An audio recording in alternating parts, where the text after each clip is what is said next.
যুদ্ধের বাজারে যখন এক টুকরো রুটি জোগাড় করাও প্রায় অসম্ভব, তখন দক্ষিণ লেবাননের নাবাতিয়াহ শহরের অ্যাম্বুলেন্স কর্মীরা নিজেদের জীবন বাজি রেখে সাধারণ মানুষের ঘরে ঘরে পৌঁছে দিচ্ছেন রুটি ও জরুরি রসদ। যেখানে চারিদিকে শুধুই ধ্বংসস্তূপ, মাথার উপর অনবরত উড়ছে ইসরায়েলের যুদ্ধবিমান, যে কোনো মুহূর্তে নেমে আসতে পারে মৃত্যু। এমন এক নরককুণ্ডের মাঝেও সাইরেন বাজিয়ে ছুটে চলেছে তাদের অ্যাম্বুলেন্স। তারা কোনো রক্তাক্ত জখম মানুষকে উদ্ধার করতে যাচ্ছে না, বরং তারা যাচ্ছে ক্ষুধার্ত মানুষের মুখে দুমুঠো অন্ন তুলে দিতে।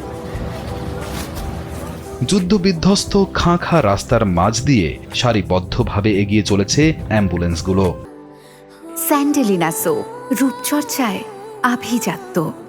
তাদের লক্ষ্য হাসপাতাল নয়, বরং অসহায় পরিবারগুলোর দুয়ার। নাবাতিয়াহ অ্যাম্বুলেন্স সার্ভিসের প্রধান মাহদি সাদিক জানান, যুদ্ধ শুরুর প্রথম দিন থেকেই তারা সুনির্দিষ্ট ত্রাণ পরিকল্পনা নিয়ে কাজ করছেন। পবিত্র রমজান মাসে প্রতিদিন প্রায় ১৫০টি পরিবারকে ইফতারের খাবার দেওয়ার মাধ্যমে এই মানবিক যুদ্ধ শুরু হয়েছিল। এখন পর্যন্ত শত বাধা আর তীব্র সংকটের মুখেও তারা এই সেবা সচল রেখেছেন। নাবাতিয়াহ শহরটিতে এখন প্রায় প্রতিদিনই ইসরায়েলি বিমান হামলা চলছে। ঘর বাড়ি ধূলিসাৎ হচ্ছে, ঝরছে সাধারণ মানুষের প্রাণ।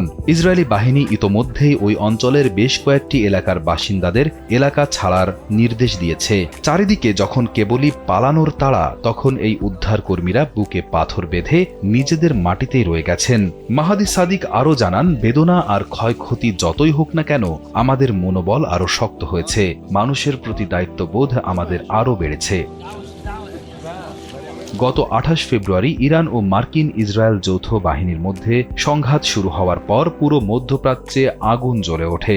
ইরানি সর্বোচ্চ নেতা আলী খামেনির মৃত্যুর পর সশস্ত্র গোষ্ঠীরা এই যুদ্ধে জড়িয়ে পড়লে লেবানন রণক্ষেত্রে পরিণত হয়।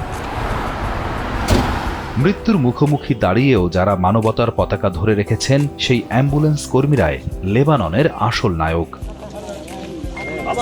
রিয়াদ হোসেন, কালবেলা।